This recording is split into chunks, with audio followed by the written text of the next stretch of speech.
Press conference किया हूँ, दबाव बहुत ऊपर तक है। एन केन प्रकारेण, चाहे मैं मेरा 80 का पॉइंट है। मैं लगभग 8 से 10 सालों तक बैंक मित्र का काम भी किया हुआ हूँ और मेरे खाते से लेन देन होते रहता है। तो ये भाइयों से ऐसे जानकारी लेके, ये 5 रुपये आप किसको भेजे हो, 10 रुपये आप किसको भेजे हो, ये 15 रुपये राम भाई क्यों गया है, ऐसी जानकारी लिया जा रहा है। मतलब इस प्रकार से आपके खाते में फ़ोन पे इतना लेन देन क्यों हो रहा है। तो हमारे घर क्या है, बीमा के एजेंट है, कोई आया पैसा भैया जमा करके बीमा कर दो, तो उसका खाते में एंट्री हो रहा है, और कुछ कर दो उसका एंट्री हो रहा है। इस प्रकार से मतलब बहुत गंदे तरीके से फंसाने हैं कि खुद रूम में बुला के धमकी दे रहा है आप तुम्हारे घर में। और अभी न्यूज़ में जस्ट आया कि आपका भाई एक कमांडर है, सिर्फ एक नव भारत की वो पेपर में छपा था, इनके घर एक भाई कमांडर है। इस प्रकार की अगर न्यूज़ है तो ऐसा कैसे, मतलब ये किस प्रकार छापा जा रहा है, ये भी बात समझने वाली बात है ना। एक भाई कमांडर है, बाकी पूरा परिवार ऐसा है, मतलब क्या। प्रेस वार्ता विवेक सिंह की जो गिरफ्तारी हुआ है पूरी तरह राजनीति से प्रेरित है। इसका खंडन करने के लिए आज हम यहाँ एकत्रित हुए हैं। चाहे सर्व आदिवासी समाज के जिलाध्यक्ष आए हैं शामिल अपने साथ, और सर्व आदिवासी समाज के उपाध्यक्ष भी आए हुए थे, और मैं उनकी परिवार की तरफ से हूँ। क्या होता है, जो आज बात रख रहा है, चाहे पारिवारिक तौर पे बात रख रहा हो, चाहे सामाजिक तौर पे बात रख रहा हो, चाहे अन्य और मुद्दों पे बात रख रहा हो, अभी उनको दबाने की पूरी साजिश चल रही है। एन केन प्रकारेण षड्यंत्रकारी तरीके से उनको दबाना है, किसी को कुछ बोलना है। अभी हमारे घर की स्थिति ऐसी है, 6 महीने से लगातार टारगेट किया जा रहा है। मेरे भाई का 2 मोबाइल पहले से जब्त किया गया है 6 महीने से, और उसके बाद एक और भाई को पकड़ने की साजिश चल रही है। हमारे घर में लगभग अभी विधानसभा चुनाव से लेकर लोकसभा चुनाव में उनकी ड्यूटी लगा दी गई।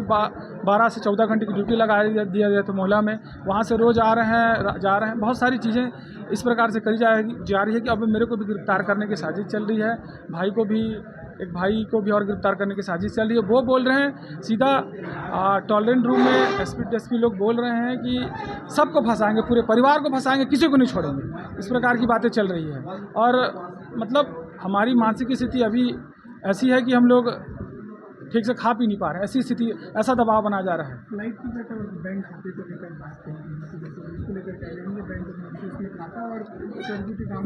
ये खाता की जो जानकारी है ये बेबुनियाद है। इसमें जो भाई सिर्फ वो टिकट भर बनाया था, बाकी सारी जानकारी जो फर्जी तरीके से बताई जा रही है। मेरा नाम अजीत सिंह। और आज का प्रेस वार्ता मुद्दा पिछले 2-3 दिन पहले विवेक सिंह के ऊपर जो घटना घटी है उस मसले में है। साथ ही पूर्व में और घटना हुई है वो भी विषय लेकर है कि विवेक सिंह के ऊपर जो प्लेन में सूर्य टेकाम के लिए जो टिकट काटने के लिए जो बात आई है वह समाज के चंदा किया हुआ पैसा है, और मदनवाड़ा सरपंच पति श्रीराम तुलावी के माध्यम से विवेक सिंह के खाता में जमा करवाया गया था, और उसका इस यात्रा में सरपंच पति भी गए थे। इसलिए उसको नक्सलवादी का पैसा या उनसे मिला हुआ पैसा ये कहना गलत है। तो गलत ढंग से राजनीतिक देश के पीड़ित के तहत हुआ है, क्योंकि इसका परिवार हमेशा आदिवासी समुदाय SC OBC समुदाय से जुड़ा हुआ है और हमेशा ही सहयोग करता रहा। अभी कोई भी अड़चन उस क्षेत्र में आए सबसे पहले सिंह परिवार के यहाँ दौड़ता है। अस्पताल हो, सरकारी काम हो, पूरे उनके काम समस्या का हल करने वाले रहते हैं। इसलिए उस क्षेत्र में मैं डायरेक्टली बोल रहा हूँ, इसमें मैं पार्टी से नहीं हूँ।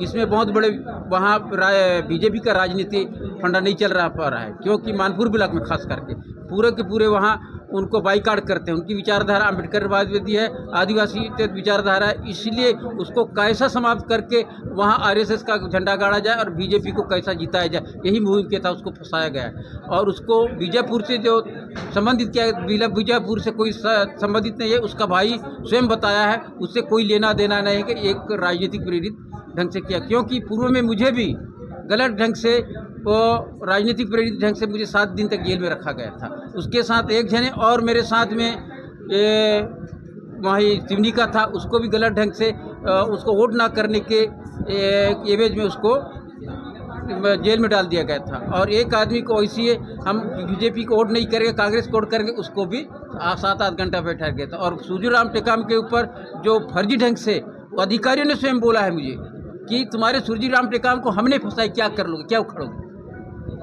इस ढंग के भी बोले हैं, हमने डाले हैं, क्या करोगे, तुझे भी वैसी फंसाएंगे और जितने तेरे कार्यकर्ता। इसलिए हमारे जो जनता की आवाज़ है, वहाँ की आवाज़ है, इस प्रेस वार्ता के माध्यम से पहुँचाने के लिए हम अवगत कराने के लिए यहाँ आए हैं। आप सभी का बहुत बहुत धन्यवाद, आभारी हैं। छत्तीसगढ़ के जो सीएम है वो आदिवासी है, वो भी आदिवासी बहुल क्षेत्र में आता है, तो अब क्या आपको ऐसा लगता है कि सही प्रतिनिधित्व नहीं मिल पा रहा है आदिवासी समाज को, जिस वजह से उनका शोषण हो रहा है लंबे समय से? वो आदिवासी का कहाँ है भाई? आदिवासी का होता तो विश्व मूल निवासी दिवस में, आदिवासी दिवस में आती, उस कार्यक्रम में तो उसने अब कोई बधाई दी न कार्यक्रम में शरीक हुआ नहीं हुआ, तो हम कैसे कहें उसको आदिवासी? आपके जो आदिवासी समाज के लोग हैं जो आपके साथ खड़े हैं, उन्हें आप मानते हैं कि वो हमारे साथ खड़े हैं, क्या वो आपको उचित नेतृत्व दे पा रहे हैं? आपकी आवाज़ बुलंद हो पा रही है आदिवासी समाज की? क्या लगता है? अब राजनीतिक तौर पे पूछ रहे हैं कि सामाजिक तौर से? सामाजिक तौर पर ही हाँ, न्याय अब क्यों नहीं मिल पा रहे? हाँ, तो हमारे सामाजिक तौर पे अभी हमारे जो कुछ संगठन है उसने हमसे न्याय दिलाने की कोशिश करे और न्याय मिलेगा। और पार्टी से जुड़े कोई भी जो आदिवासी नेता से हमारा कोई विश्वास ही नहीं है, वो हमारे कतई आवाज़ उठाने वाला नहीं है, वो पार्टी का ही दलाल और गुलाम बन के हैं। आपका नाम? हाँ, आपका नाम? गोविंद साहब वाल को अध्यक्ष सर्वाधिक समाज जिला मोहल्ला मानपुर चौक के मुकट।